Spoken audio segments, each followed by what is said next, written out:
Just a brief video on how to use the shot graph.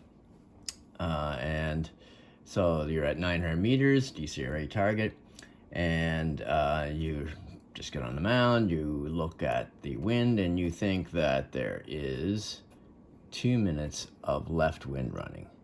So whatever is showing up on the center line of the target, so 2, that should indicate what is on your sight.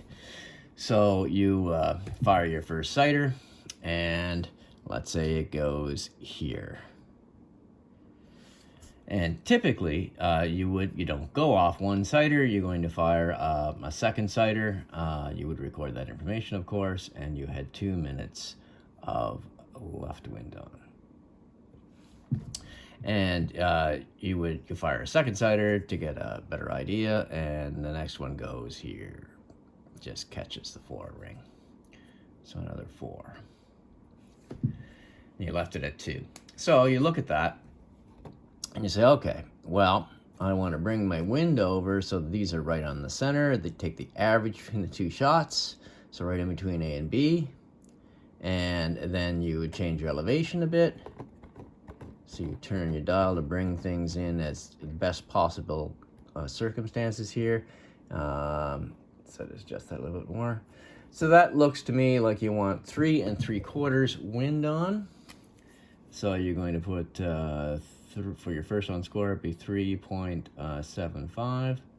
And you've moved your wind, your elevation, when the graph goes, when it goes up like this, the target is going up. That indicates that you are lowering your sight. So you've lowered your sight by a 1/4 minute. Now, typically, my elevation I would put here. My starting elevation would be 24, and or I put it over here maybe where I could see it a little better, just so I know if that was 24.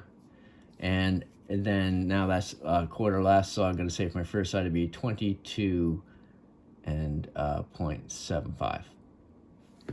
Now I don't record the elevation. I just sort of center it up and hopefully it stays where it is.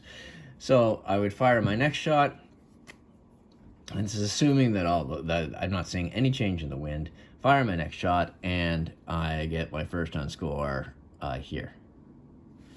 So that would be a V, and that is showing where your rifle, it's grouping your shots. This is how your rifle is actually shooting. Now we're keeping within 2 minutes of elevation, and we're keeping in about a minute of wind right there in terms of performance.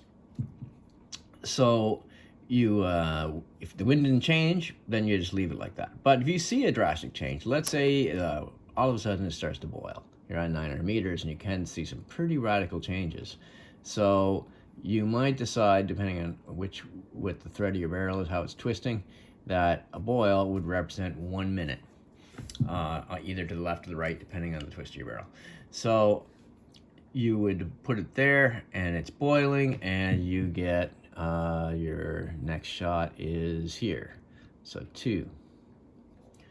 So you've got a 5 on that one, and that was set with 1 minute. You were 1 minute left wind.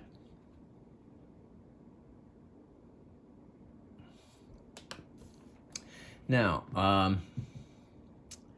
so you look at this wind to see if it's the same, and then you fire the next shot, and maybe it's up here.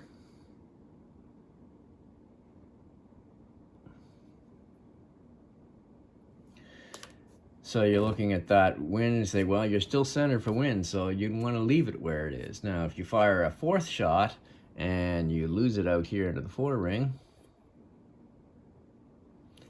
then that would indicate that you you should have maybe been on 0 wind or close to 0, 3/4 or 0, or a 1/4, sorry, a quarter left. So a 1/4 left there, or 0 would have kept you in. Now maybe there's been an elevation change. So our elevation here is trending high. So you would lower your elevation to capture that essence. So if I look at here, I'd still catch the bottom with B. I'm going to catch the top of the V with 4 and 3. Depending on how you feel, you decide on what you want to do there. So that would represent that I've dropped down another half minute. So I'm now at 22 1/4 on the elevation. And you fire your next shot, so on and so forth.